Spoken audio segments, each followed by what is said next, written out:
ఓం శ్రీ మహాగణాధిపతయే నమ. ఓం శ్రీ గురుభ్యో నమ. ఓం నమశివాయ. మార్కండేయ పురాణంలో సూర్యుని ప్రభావం గురించి తెలుసుకుందాం. మార్కండేయుడు ఇలా చెప్తూ ఉన్నాడు. క్రోష్టికి పరమ విద్య, శాశ్వత తేజస్సు, కైవల్యము, జ్ఞానము, ప్రాకామ్యము, సంవిత్తు, బోధకము, గతి, స్మృతి మొదలగు రూపముల చేత పరమ ప్రకాశమానమగు బ్రహ్మము విరాజిల్లుచుండును. మొట్టమొదట ప్రపంచకమంతయు జలాకీర్ణమైన అంధకారముచే సర్వము శూన్యమయుండును. ఆ ప్రకారము కొంతకాలము జరిగిన పిమ్మట జల ప్రవాహమున మరుగు ఏర్పడి ఆ మరుగు వలన గొప్ప గ్రుడ్డుగా ఏర్పడును. ఆ గ్రుడ్డును మధ్యస్థుడగు బ్రహ్మ మధ్య భాగమునకు సమముగా రెండు చెక్కలుగా చేసెను. ఆ సమయమునందు బ్రహ్మ ముఖము నుండి ఓం అను ధ్వని పుట్టెను. ఆ ఓంకారము వలన భూహు, భువహ, సువర్లోకములు పుట్టెను. వాటిని అవ్యాహృతి త్రయంబని చెప్పుదురు. పిమ్మట ఓంకారము వలన సూర్యునకు సూక్ష్మరూపము ఏర్పడెను. దానివలన మహహ అను వ్యాహృతి పుట్టెను. దానివలన జలహ అను వ్యాహృతి పుట్టెను. దానివలన తపహ, సత్యము అను వ్యాహృతులు పుట్టెను. ఈ 7 వ్యాహృతులు కలిసి సూర్యుని రూపము ఏర్పడెను. మొదట చెప్పిన ఓంకారము తేజోరాశియగు బ్రహ్మమనబడును. భిన్నముగా చేయబడిన గ్రుడ్డు వలన పుట్టిన అవ్యక్త రూపుండగు బ్రహ్మ పూర్వముఖము నుండి ఋగ్వేదము, దక్షిణ ముఖము నుండి యజుర్వేదము, పశ్చిమ ముఖము నుండి సామవేదము, ఛందస్సులు పుట్టెను. ఉత్తర ముఖము నుండి అభిచారిక, ప్రయాగ, ఉపసంహారములు గల కృష్ణకాంతిచే ప్రకాశించు అధర్వణ వేదము పుట్టెను. ఈ విధముగా 4 భేదములు కలిగి, వివిధ భేదములు కలిగి ఓంకారము ప్రభావముచే ప్రకాశించుచుండును. ఋగ్వేదము, యజుర్వేదము, సామవేదము వలన సూర్యుడు క్రమముగా ప్రాతః, మధ్యాహ్న, సాయంకాల ధర్మములు ఏర్పడి ఆ ధర్మముల వలన ప్రకాశించుచుండును. మరియు ఆ సూర్యతేజము ఋగ్వేద రూపమున బ్రహ్మయై జగత్తును సృష్టించును. యజుర్వేదము విష్ణు రూపమున ప్రజాపాలన చేయును. సామవేదము రుద్రరూపమున సంహారము చేయుచుండును. అందువలననే ఆ సూర్యతేజమును చతుర్వేదమయమని, త్రిగుణాత్మకమయమని, త్రిమూర్తి స్వరూపమయమని ఎంచబడును. ప్రకాశించుచుండెననిన తెలుసుకొనుము. పద్మమునందు పుట్టిన బ్రహ్మ ఆ సూర్యుని తేజస్సు నుండి వెలువడి వేడిమి వలన నీరు ఇంకిపోయి తాను చేయు సృష్టిని అంతయు తగులబెట్టుటను చూసి విచారించి ఆ సూర్యుని ఆరాధించి సూర్యతేజమును ఉపసంహరించెను. పిమ్మట చతురాన నుండి సకల చరాచరములను సృజించెను. బ్రహ్మ వలన మరీచి కశ్యపులు పుట్టిరి. ఈ కశ్యపుని భార్యలను దక్షకన్యకులు అగు వారిలో అతిథికి వింద్రాది దేవతలను, దితికి దైత్యులను, వినతకు గరుడు అసూరులను, శ్వశకు యక్ష రాక్షసులను, కద్రువకు సర్పములను, ముని అను దానికి గంధర్వులను, నరిష్టకు నచ్చరులను, మాతంగికి నైరావతములను, తామ్ర ఇలా మొదలగు వారికి పక్షులను, వృక్షములను మొదలగునవి పుట్టెను. అందులో అతిథి పుత్రులకు దేవతలకు త్రిలోకాధికారమును నిర్ణయించిరి. అందువలన యజ్ఞముల యందు హవిర్భాగములు పుచ్చుకొనుటకు అర్హులయ్యారు. కావుననే దైతేయులు అతిథి పుత్రుల యందు అసూయ కలవారై దేవతల ఐశ్వర్యమును చూసి సహింపచాలక అనేక విధములుగా బాధించుచు యుద్ధమును చేసిరి. కొంతకాలమునకు రాక్షసులు దేవతలను వెడలగొట్టి స్వర్గపట్టణమును ఆక్రమించిరి. అందువలన అతిథి విచారించి అఖండ తేజో రాశియగు పరమపురుషుని గూర్చి తపంబు చేసెను. ఆ తపంబునకు సంతోషించి పరమపురుషుడు ప్రసన్నుడై అతిథి ఎదుట నిలిచి వరమును కోరమని పలికెను. ఆమె ఆ పరమపురుషుని అనేక విధములుగా ప్రార్థించి తన కొడుకులను, తన సవితి కొడుకులు రాక్షసులు బాధించుటను చెప్పెను. ఆ మాటలను విని పరమేశ్వరుడు, ఓ తల్లి, విచారమును పొందకుము. నేను నా అంశము చేత నీ గర్భమునందు పుట్టి నీ పుత్రులను కాపాడి నీ కోరికను నెరవేర్చదునని చెప్పి అదృశ్యుడయ్యను. అంతట కొంతకాలమునకు అతిథి గర్భమును ధరించి సూర్యుని కనెను.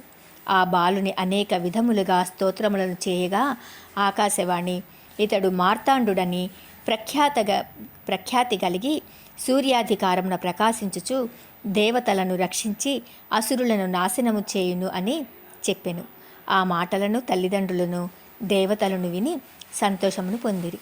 పిమ్మట సూర్యుడు దేవతలను వెంటబెట్టుకొని ధనుజుల మీదికి యుద్ధమునకు వెళ్ళి రాక్షసులను భస్మీభూతులుగా చేసి బృందారకులకు స్వర్గపట్టణమును ఇచ్చెను. ఆ కారణమున సూర్యుడు కశ్యపమునికి తనయుడుగా పుట్టెను. సూర్యుడు విశ్వకర్మ కుమార్తెయగు సంజ్ఞయందు వైవస్వతమనువును యముని యమునయను కన్యకను బడసెను. ఛాయ అను అంగనయందు శనేశ్వరుని తపతి అను కన్యకను బడసెను అని చెప్పి పిమ్మట ఇలా చెప్పుటకు ఆరంభం చేశాను. ఇక రాజవర్ధనుని చరిత్ర. క్రోష్టికి సూర్యుని మహత్యమును వినుము. పూర్వము దమనుడను రాజునకు రాజవర్ధనుడను తనయుడు కలడు. రాజవర్ధనుడు రాజ్యమును పొంది దుష్టమృగ చోర శత్రుబాధలు దారిద్ర్యము రోగములు లేకుండునటులా ధర్మ మార్గమున పాలించుచు విదూరదుడను రాజు కుమార్తె మానిని అను నామెను వివాహమాడి ఆమె వలన అనేక మంది సుతులను పడసెను.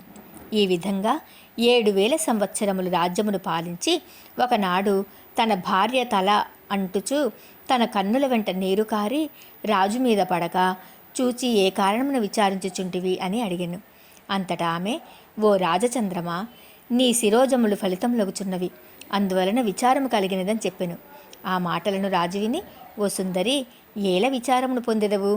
మనము 7,000 సంవత్సరములు సుఖములను పొందితిమి, పరిపాలనా సామర్థ్యము సుగుణ సంపద గల పుత్రులను బడసితిమి, జరామరణములను తప్పింప శక్యము కాదు. రాజ్యమును పుత్రులకు అప్పగించి మనము తపంబమునకు పోదాము అని చెప్పెను. ఆ మాటలను మంత్రి పురోహిత పౌరాదులు విని కొంతసేపు విచారించి, ఈ రాజు మనలను కన్న పుత్రుల కంటెను ఎక్కువ ప్రేమతో పరిపాలన చేయుచుండెను. ఈ రాజులేని బ్రతుకు మనకు వ్యర్థమగునని విచారించి సామర్థ్యము గల బ్రాహ్మణులను తపోవనమునకు పంపించి తమ రాజునకు 10,000 సంవత్సరములు ఆయువు కలుగునట్లా చేయుటకు నిశ్చయించుకొని రాజునకు తెలియకుండా తపోవనమునకు పంపించారు. అంతటా బ్రాహ్మణులు సూర్యుని గూర్చి ఘోరమగు తపంబును చేయగా సూర్యుడు ప్రత్యక్షమై వారు కోరిన ప్రకారము రాజునకు 10,000 సంవత్సరములు ఆయుర్దాయమును ఇచ్చి అదృశ్యుడయ్యాడు. అప్పుడు ఆ బ్రాహ్మణులు వచ్చి మంత్రి పురోహితాదులతో చెప్పి ఈ సంగతి రాజునకు విన్నవించి మహాసంతోషముతో తమ ఇళ్లకు వెళ్ళారు. ఆ మాటలను రాజు విని విచార మనస్కుడై ఉన్నాడు. అంతట రాజు భార్య రాజును చూసి, రాజా, ఈ పురజనులందరూ సంతోషమును పొందుచుండగా నీవు విచారమును పొందుటకు హేతువు ఏమి కలదు అని అడిగింది. ఆ మాటలను రాజేంద్రుడు విని, తరుణి, నాకు ఇష్టమైన మీరందరూ ఉండగా నాకు 10,000 సంవత్సరములు ఆయువు కలుగుట మంచిది కాదు. మీరు లేని ఎడల నాకు 10,000 సంవత్సరములు ఆయువు కలుగుట దుఃఖమే కదా. మీరు అందరును మంత్రి పురోహితాదులు అందరును మృతిని పొందిన పిమ్మట నేను మాత్రము బ్రతికియున్న ప్రయోజనమేమియున్నది అని పలికెను. అంతట రాజు భార్య, అటులైన మీరు ఆలోచించుట యుక్తమే అనెను. పిమ్మట రాజు భార్యా సమేతముగా హిమవంతమునకు వెళ్ళి సూర్యుని గురించి తపము చేయగా సూర్యుడు ప్రత్యక్షమై రాజు కోరిన ప్రకారము భార్య పుత్రాదులకును పురజనులకును 10,000 సంవత్సరముల ఆయువు కలుగునట్లా వరములనిచ్చి అదృశ్యుడయ్యెను. వరములను పొంది రాజు భార్యా సమేతముగా నిజపట్టణమునకు వచ్చి ఈ వృత్తాంతమంతయు పౌర అమాత్యాదులు అందరికీ చెప్పగా వారు విని సంతోషమును పొంది సుఖముగా ఉన్నారు. కావున ఓ క్రోష్టికి సూర్యుని ఆరాధించు వారికి ఆయురారోగ్య ఐశ్వర్యాదులు కలుగును అనుటకు సందేహం లేదు అని మార్కండేయుడు చెప్పాడు. ఇక సూర్యవంశం గురించి తెలుసుకుందాం. క్రోష్టికి సూర్యుని సంతతిని గురించి చెప్తున్నాను విను. ఇటువంటి ప్రభావము గల సూర్యునకు వైవస్వతుడు ప్రఖ్యాతిని పొందెను. అతనికి ఇక్ష్వాకుడు, నాభగుడు, రిష్టుడు, శర్యాతి, కరుషకుడు, పరిష్యంతుడు, నాభాంగుడు, వృషధ్రుడు, దృష్టుడు వారందరూ వేరువేరుగా రాజ్య పరిపాలనము చేసి ప్రఖ్యాతిని పొందిరి. మనువు, మిత్ర, వరుణ, ఇష్టిని చేయగా ఇలా నుజ్జుమ్నుడు పుట్టెను. అతనికి అడవికి వేటకు వెళ్ళగా వనకన్యయందు పురూరవస్సు పుట్టెను. ఇలా సుజుమ్నుడు తన కుమారులు యుత్కల వినతగయులకు రాజ్యమును పంచి ఇచ్చి ప్రతిష్టానపురము బురూరవస్సునకు ఇచ్చెను. వృషధ్రుడునకు శూద్రత్వము కలుగుట. మనుపుత్రులలో వృషధ్రుడు వృషధ్రుడు అడవికి వేటకు వెళ్ళి అనేక మృగములను వేటాడి అలసి బ్రాహ్మణుని ఆవును చూసి అరణ్య మృగము అని తలచి బాణంచే కొట్టగా విప్రకుమారుడు చూసి శూద్రుడవు కమ్మని శాపము ఇచ్చెను. అందువలన వృషధ్రుడు శూద్రత్వమును పొందెను. నాభాగ చరిత్ర. కరూషకుని వృత్తాంతమును చెప్తున్నాను. కరూషకునకు గౌరూషులు, క్షత్రియులు మొదలగు సుతులు కలిగిరి.